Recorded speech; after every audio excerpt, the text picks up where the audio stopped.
Also einschalten, Timeout jeden Tag und Attacke. Danke, ciao. Danke.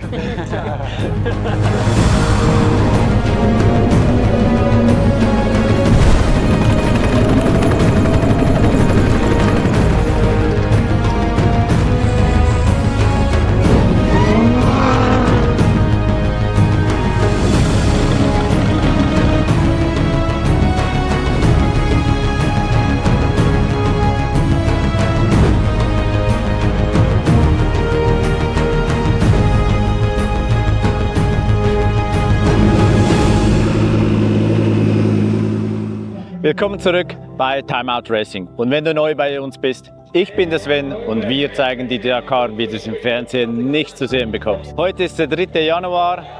Die Dakar hat jetzt begonnen. Wir haben jetzt die Möglichkeit, euch den Service-LKW von KTM zu zeigen. Und da ich keine Ahnung habe, was uns erwartet, haben wir einen Profi zur Seite.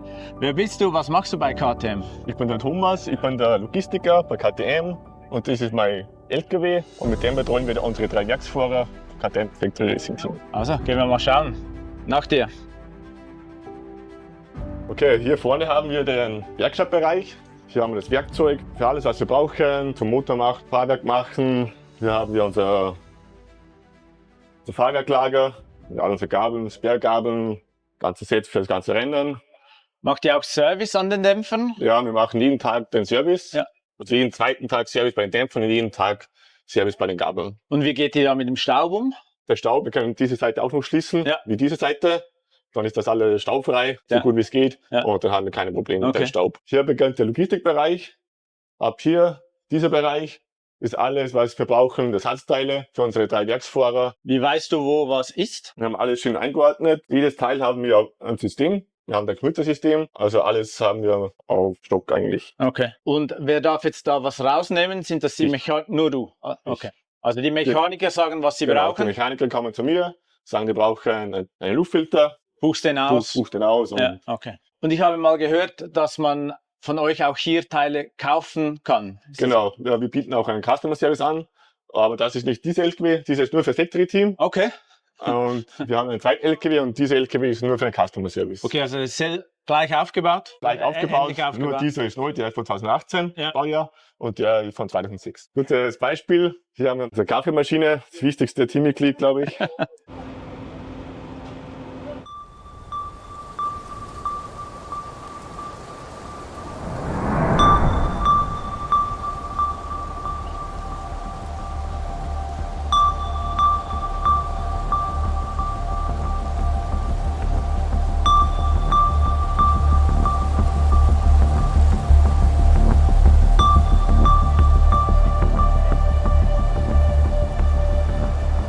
In einem Kühlschrank haben wir auch drin ist Wasser, Cola, Süßes natürlich, Mikrowelle, falls wir was warm machen müssen. Hier unser kleines Lager, hier haben wir halt unsere Zelter verstaut.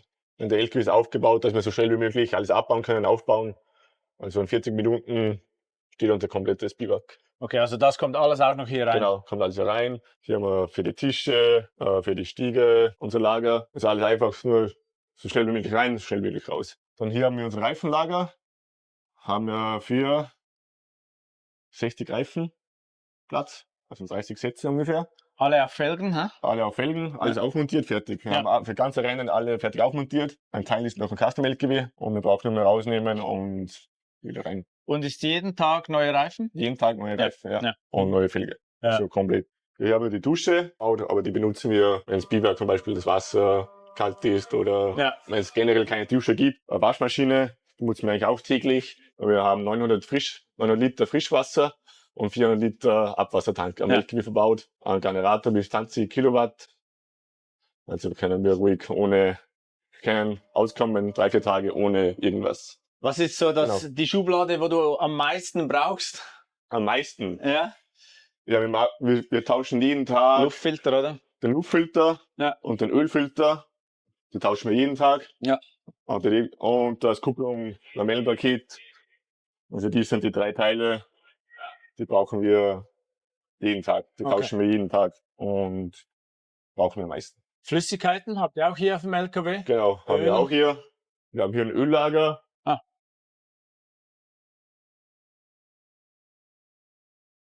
ist nicht optimal organisiert, aber sie haben die ganzen Öle für das ganze Rennen. Wechseln jeden Tag das Öl, ja. Alles, was wir brauchen. Alles sauber aufgeräumt, cool. So gut wie möglich, ja. Ja. Cool. Ja, dann vielen Dank fürs Zeigen. Ja. Und viel Kein Erfolg Problem. euch an der Danke. Rallye. Ja. Danke dir. Danke. So, my name is Edgar Ganet, and of course my number is the 73. Danke, ciao.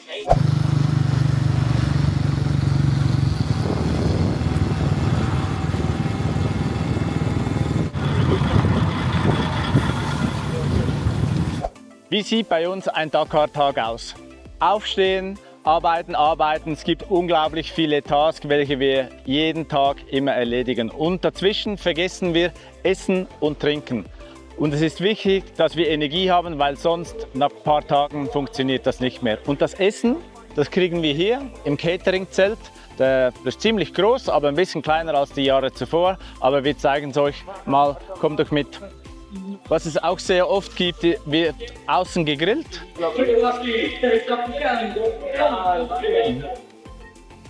Also es gibt Frühstück, Mittagessen und Abendessen. Die Zeiten sind bekannt, ich kenne sie aber nicht. Das ist aber auch nicht so schlimm, denn hier auf der linken und auf der rechten Seite gibt es Pasta. Kann man 24 Stunden essen, verschiedene Soßen. Sind nicht mehr ganz al dente, aber sie schmecken gut. Hier drin ist auch klimatisiert. Das ist jetzt sehr angenehm, was draußen 27 Grad hat. Aber sie klimatisieren auch morgens um 4, wenn es draußen noch 6 Grad hat. Und dann ist es eher unangenehm. Hier auf der linken Seite gibt es Kaffee, kann man sich bedienen. Haben wir wenig getrunken, bis noch gar keinen. Schmeckt einfach nicht so gut. Wir müssen hier mit unserem Armband scannen. Man kann nur einmal essen gehen, also einmal Frühstück, einmal Mittagessen und einmal Abendessen. Dann scannen wir und dann kann man durch das Drehkreuz durch. Das Menü ist hier angeschrieben. Es gibt jeden Tag gibt's Chicken, jeden Tag gibt es Fisch und jeden Tag gibt es Reis und jeden Tag gibt es Gemüse. Die Art der Zubereitung, die ändert sich, aber ich glaube, die Grundzutaten, die essen wir jetzt 3 Wochen. Aber wirklich, ich will nicht jammern, es ist wirklich sehr gut.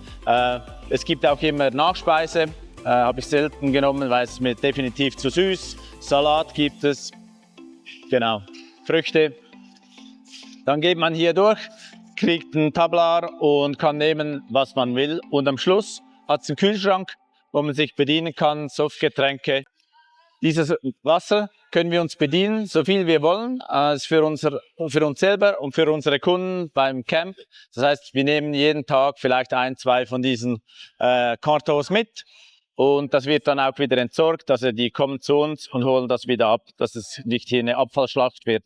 Und es sind ja unglaublich viele Nationen hier. Also ich kann nicht sagen, wie viele, aber ich denke mal, von der ganzen Welt, von vielen Ländern sind hier Leute. Und daher auch das Bedürfnis nach Schärfe ist unterschiedlich. Und hier hat Tabasco, Spicy, Chili, alles, was man braucht.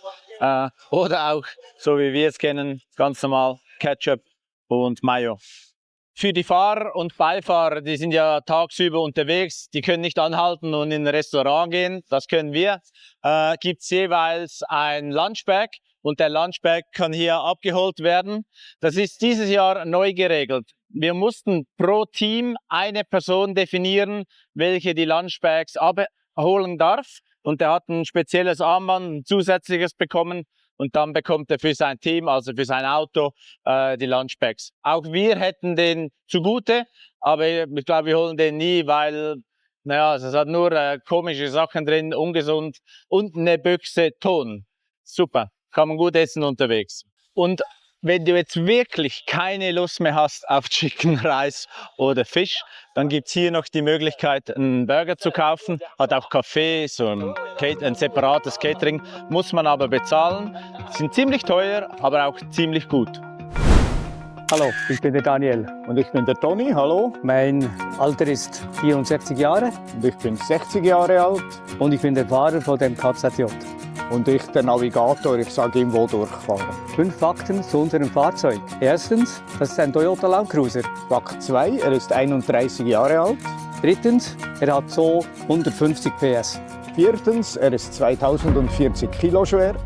Fünftens, Die Maximalgeschwindigkeit wird so bei 150 Stundenkilometer liegen. Danke, Und ciao. tschüss. Cześć, jestem Mariusz, Cześć, jestem Kamil. mam 45 lat, Ja też mam 45 lat. jestem kierowcą. Jestem pilotem. 5 faktów o naszym samochodzie. Po pierwsze, Toyota Land Cruiser 80. Po drugie, 33 lat. Po trzecie, ma 200 koni. Po czwarte, waży 2,5 tony. Po piąte, maksymalna prędkość to 180 na godzinę. Danke, ciao. Dobar dan, ja sam Juro Šebalj, Dobar dan, ja sam Dušan Bučan. ja imam 49 godina, Ja isto imam 49 godina, ja sam vozač. ja sam suvozač.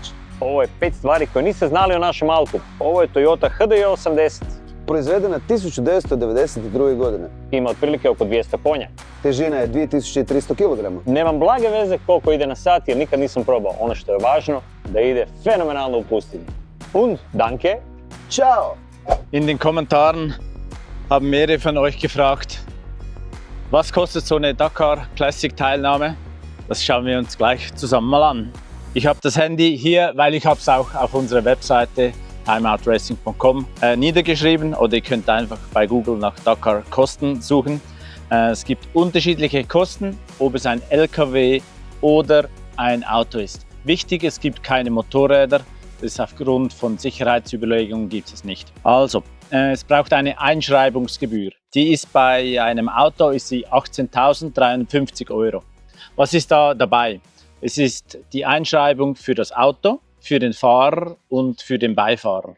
Und die Spritkosten hier unten und der Transport von Barcelona nach Saudi-Arabien und wieder zurück. Und natürlich alles das, was im Camp hier noch Essen und dazu kommt. Aber irgendwie muss das Auto ja nach Barcelona. Das heißt, diese Kosten sollte man dazu rechnen. Ich habe jetzt da mal 3.000 Euro eingerechnet, einfach mit Hotel, Flug und so weiter, um das Auto von Deutschland, Schweiz, Österreich nach Barcelona zu bringen und auch wieder zurück. Dann kommen zusätzlich Kosten dazu für die Flüge, von da wo man lebt, nach Saudi-Arabien. Es sind nicht die teuersten Flüge, aber es sind auch nicht die bequemsten, es sind sehr oft mit Umsteigen. Bei uns war das jetzt recht gut, von Zürich nach Riyadh und Riyadh nach Jambu. Die ASO selber stellt auch Flüge zur Verfügung. Teilweise passen sie einfach nicht, dieses Jahr passen sie nicht, daher haben wir die selber gebucht oder über TUI Schweiz. Vielen Dank, Doris, für deine Unterstützung. Ich habe für die Flüge mal 2.200 eingerechnet pro Person. Und wenn man das zusammenrechnet, ist es 28.550 Euro. Und dann kann man kommt alleine oder man bucht bei uns ein Servicepaket. Da gibt es verschiedene Pakete. Ich möchte hier nicht gleich die Kosten offenlegen, aber ich denke mal, es fängt bei zwischen 5.000, 8.000 bis etwa 20.000 Euro. Gibt es hier verschiedene Pakete, die man buchen kann. Das ist so der Range. Alles zusammen, ich würde sagen, man braucht, wenn man schon ein Auto hat, würde ich sagen, zwischen 40.000 und 50.000 Euro, die man ausgeben möchte für dieses Erlebnis. Und dann kommen natürlich beim Auto, gibt es Möglichkeiten, wo man bei 20, 30 anfängt, aber man kann auch eine Viertelmillion ausgeben. Das ist kein Problem. So ein Porsche da hinten kostet gut eine Viertelmillion und so stellen sich dann die Kosten zusammen. Bei einem LKW sieht es nur ein bisschen anders aus. Die Einschreibung ist 23.450 Euro. Klar, der Transport nach Barcelona ist auch ein bisschen teuer, außer man fährt auf Achse. Nee, stimmt nicht. Auch da kommen Kosten dazu. Maut ist teuer, Benzin ist teurer oder Diesel ist teurer als beim PKW. Da habe ich jetzt mal mit 35.750 Euro gerechnet. Wie auch sonst, überall die Kosten steigen an. Also als ich das erste Mal hier war, waren das noch deutlich tiefere Kosten. Und in den letzten Jahren kamen immer so, sag mal, 750 Euro oder sowas dazu. Und über die Jahre hinweg summiert sich dann das natürlich schon. Es ist nicht günstig, aber wenn man es sich leisten kann, definitiv ein unbeschreibliches Abenteuer, mit unglaublich coolen Leuten zusammen sein hier in Saudi-Arabien. Die Gastfreundschaft und wie man die Leute hier erlebt, das ist auch, was mich immer wieder berührt. Das ist sehr nahbar, die Leute kommen auf einen zu, sie haben keine Scheu und man kommt sehr schnell mit denen ins Gespräch. Ich hoffe, diese Informationen waren für euch wertvoll. Wenn ihr weitere Fragen habt, gerne in die Kommentare. Wir lesen die immer. Also schreibt gute Kommentare, dann wird es hier am Abend vorgelesen, wie eine gute Nachtgeschichte.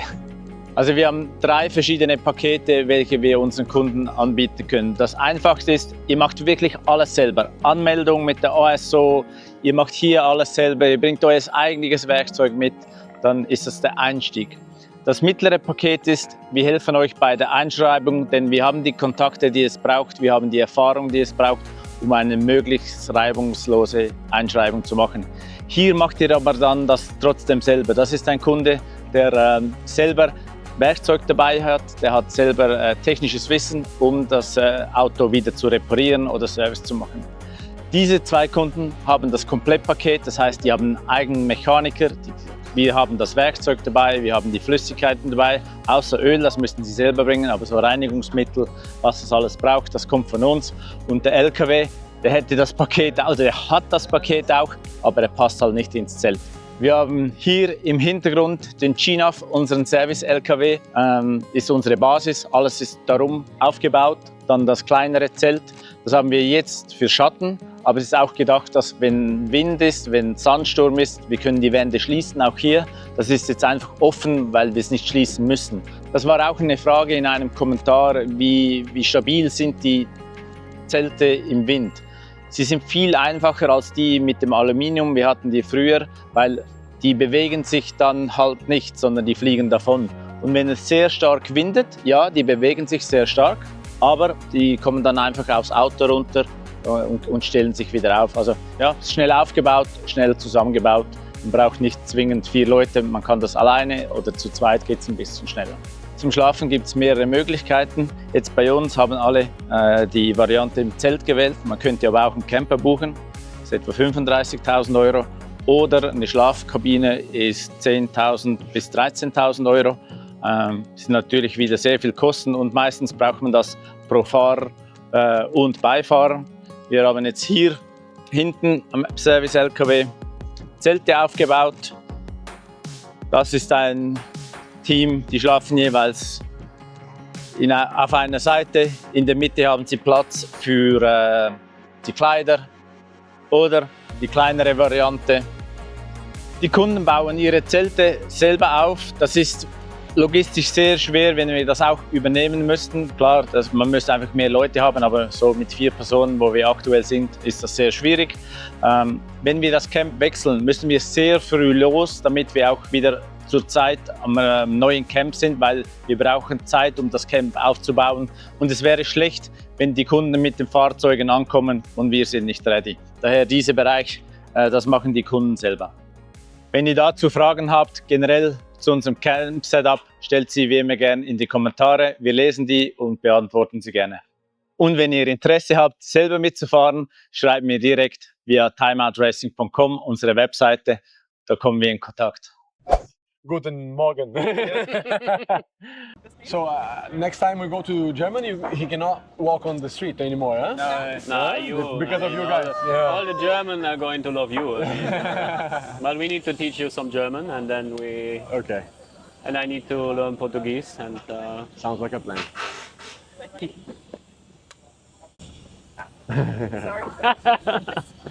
yeah, prologue. We just did it. I think we were the first car. But what's your feeling? Are you happy with me? Something to improve? What's your feeling now? No, I think it was great for the first time together in a race, in the main race.